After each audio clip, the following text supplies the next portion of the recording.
पुण्यात्मा समझदार होते हैं, उनको एक दो सत्संग में पूर्ण पता हो जाता है कि ये संत कितना ज्ञान रखता है। प्रमाण आपके सामने रह रह कर देता हूं, इसलिए देता हूं कि आपका भ्रम दूर हो जाए। और उपदेश लेने के बाद फिर आपके मन में जो दास मुख से शब्द निकाले हृदय में पक्की धस जाए, गुरु जी सत्य कहते हैं, क्योंकि ये प्रमाण के बिना बात करते नहीं। तो फिर आपके मन में ना तो कोई दोष उत्पन्न होगा, और जब तक आप कच्चे पक्के होकर नाम ग्रहण कर भी लोगे तो आपको बीच बीच में 100 प्रकार की बकवादें आती रहेंगी, जो आपके लिए भक्ति बाधक बनती रहेंगी। दूसरे वो प्राणी आते हैं यहाँ पर जो दुखी हैं, उनको ज्ञान की उनसे कुछ लेना देना नहीं है, उनका वो भी यहीं पर सेट होगा। उनको आते ही परमात्मा सुख देंगे, ऐसे सुख देंगे वह सोच भी नहीं सकता था कि ये सुख भगवान दे देता है वर्तमान में। फिर वो बेचारे आंख मीच कर बैठ जाएंगे, उनको जो हम बताएंगे वो बिल्कुल सही मानेंगे, गुरु जी जो करे सत्य है। तो पहले इनको सुख देते हैं, फिर कहते हैं तुमने 12 सत्संग कंटिन्यूस अटेंड करना है, हर महीने में 1 बार 2 बार आ जा तेरे भाग अच्छे।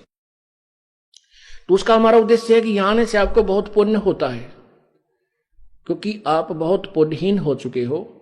जन्म जन्मांतर के अपने पुण्यों को समाप्त करके आपको पुण्यवान बनाने के लिए भी आपको बार बार यहां बुलाया जाता है। तो जो दुखी आते हैं उनको आते हैं परमात्मा, जो सच्चे दिल थे, जो बकवादाम आते हैं उनकी सुनाई होती नहीं, कति समर्पण करते थे परमात्मा आप बिना हमारा कोई नहीं, और हृदय से, क्योंकि परमात्मा आत्मा के साक्षी हैं, इस मन के नहीं है।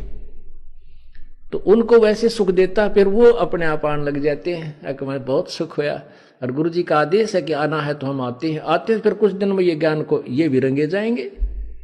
गीता जी में लिखा है कि विद्वान पुरुष अविद्वानों को समझाएं, यानी अशिक्षितों को, और अशिक्षित विद्वानों की बातों को सुनकर उस नाम ले लेंगे, वो भी मोक्ष को प्राप्त हो जाएंगे। लेकिन इसका दुरुपयोग कर लिया उन नकली गुरुओं ने, इस श्रद्धा का कि श्रद्धालु ब्लाइंड फेथ करते हैं, अंधविश्वास कर लेते, गुरु जो कह रहे हैं सही कहते हैं, इसी का दुरुपयोग करके करोड़ों की संख्या में लोगों को भ्रमित कर दिया। श्रद्धालु गुरु जी के पास जाते हैं, समर्पण कर देते हैं, जैसे पतंगा उड़ करके दीपक के ऊपर जल मरता है, वो वापस नहीं हटता, कि उसका स्वभाव है समर्पण करने का।